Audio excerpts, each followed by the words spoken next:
Hello friends, RS tutorial YouTube ఛానల్కి స్వాగతం. ఇప్పుడు మనం ఈ వీడియోలో గ్రూప్ 1 ఎగ్జామినేషన్పై హైకోర్టులో ఉన్న అన్ని కేసులకు సంబంధించిన పూర్తి సమాచారాన్ని అయితే మనం తెలుసుకుందాం. ఫ్రెండ్స్, ఇక్కడ మనం ఈ ఫోటోలో చూపిస్తున్నట్టుగా మొత్తం 17 కేసులు ఉన్నాయి.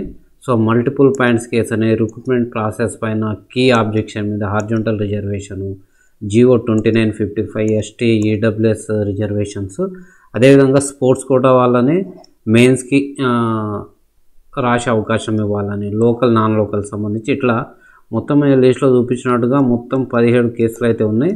సో వీటికి సంబంధించి ఈ ప్రతి 17 కేసులు కోర్టులో అడ్మిట్ అయినాయి. అవి ఆల్రెడీ ప్రాసెస్ ఉన్నాయి కాబట్టి వాటి గురించి అయితే తెలుసుకుందాం.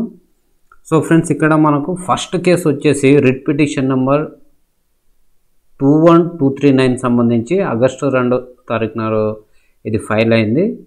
అయితే ఇది రేపు 3వ తారీఖు నాడు మనకు దీనికి సంబంధించి లిస్ట్ అయింది. ఇది మల్టిపుల్ రీజన్స్.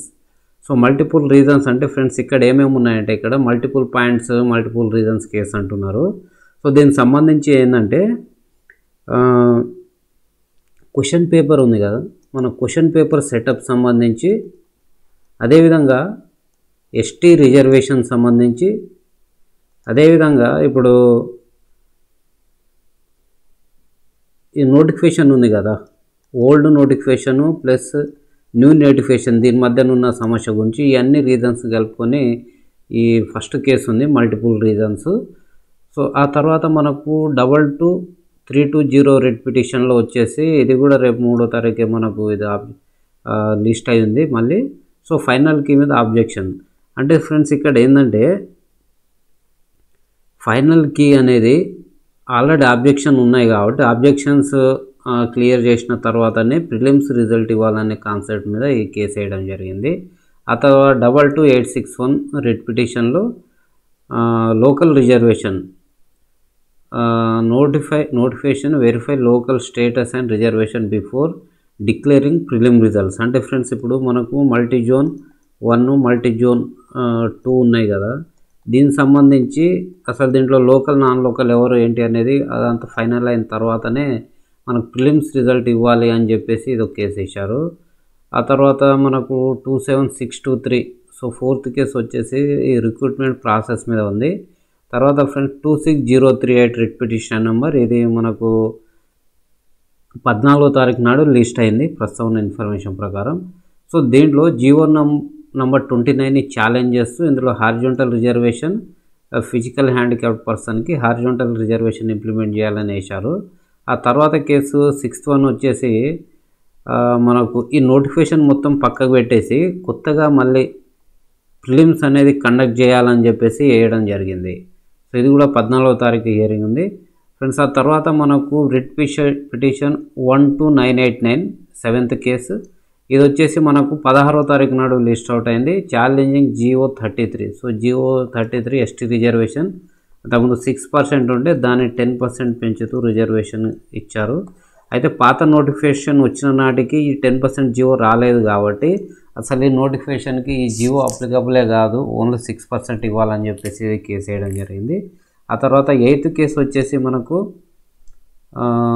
ట్రాన్స్జెండర్స్కి రిజర్వేషన్ ఇంప్లిమెంటేషన్ సంబంధించి, తర్వాత 9th కేసు కూడా ట్రాన్స్జెండర్ రిజర్వేషన్ సంబంధించిన అంశమే ఫ్రెండ్స్. ఆ తర్వాత 10th కేసు, సో మనకి 10th కేసు కూడా చాలా కీలకం. ఇది 10th కేసు వచ్చేసి రిట్ పిటిషన్ నెంబర్ 25085. సో ఇది 17వ తారీఖు నాడు లిస్ట్ అవుట్ అయింది. సో మనకి ఎగ్జామ్ ఎప్పుడు ఉంది, 21 నుంచి మెయిన్ స్టార్ట్ అవుతుంది కాబట్టి మనకు 17 నాడు ఉంది. దీని ఏంటంటే ఈడబ్ల్యూఎస్ రిజర్వేషన్ని ఛాలెంజ్ చేశారు ఇందులో ఫ్రెండ్స్. మనకు జనరల్గా ఏంటంటే మనకు ఈ 10% రిజర్వేషన్ ఉంది కదా ఈడబ్ల్యూఎస్కి, ఇది ఓపెన్ కోటాలో 10%, లేకుంటే ఓవరాల్గా టోటల్గా 10%. ఓపెన్ కోటా అంటే 50% కదా, సో ఓపెన్ కోటా అంటే 50% ఉంది ప్రస్తుతం అనుకోండి, టోటల్ అంటే ఎంత 100 మొత్తం. అయితే ఫ్రెండ్స్ ఇక్కడ ఏం చేశారంటే, జనరల్గా ఇది ఓపెన్ కోటాలో 50%లో 10% అంటే 100 పోస్టులు ఉంటే మనకు 5 మాత్రమే వస్తాయి ఈడబ్ల్యూఎస్. కానీ వీళ్ళు ఏం చేస్తున్నారంటే మొత్తం ఓవరాల్గా 10% ఇవ్వడంతో ఇక్కడ 10 పోస్టులు వస్తున్నాయి, 10% వస్తుంది. సో ఇక్కడ అదనంగా ఎక్సెస్గా వీళ్ళు లబ్ధి పొందుతున్నారనే కాన్సెప్ట్ మీద ఈ కేసు వేయడం జరిగింది. సో సో ఫ్రెండ్స్ ఆ తర్వాత రిట్ పిటిషన్ నెంబర్ 13872. సో ఇది 7వ తారీఖు నాడు ఉంది. ఇక్కడ ఏంటంటే హారిజాంటల్ రిజర్వేషన్ ఫర్ పిహెచ్. అదేవిధంగా 24113 ఇది ఎవరైతే ఉన్నారో ఈ స్పోర్ట్స్ కోటా సర్టిఫికేట్ వాళ్ళకి సంబంధించి మెయిన్స్కి అపేర్ అవ్వడానికి ఇంటరిమ్ ఆర్డర్ ఇవ్వాలని చెప్పేసి. తర్వాత 13th కేసు కూడా సేమ్ అదే స్పోర్ట్స్ సంబంధించి. ఆ తర్వాత మనకు 14th case friends, 14th case అనేది 16426 రిట్ పిటిషన్ నెంబర్లో ఉంది. ఇది ఎస్టీ రిజర్వేషన్ ఛాలెంజ్ చేసేది. ఆ తర్వాత 15th కేసు ఏమో ఈడబ్ల్యూఎస్ రిజర్వేషన్ ఛాలెంజ్. ఆల్రెడీ దీని మీద కేసులు పడ్డాయి. బట్ ఎస్టీ రిజర్వేషన్ మీద 3 కేసులు ఉన్నాయి, ఈడబ్ల్యూఎస్ రిజర్వేషన్ మీద 2 కేసులు ఉన్నాయి. ఆ తర్వాత రిట్ పిటిషన్ నెంబర్ 23907. సో ఇది మనకు ఆగస్టులోనే ఫైల్ అయినవి. So GO number 29.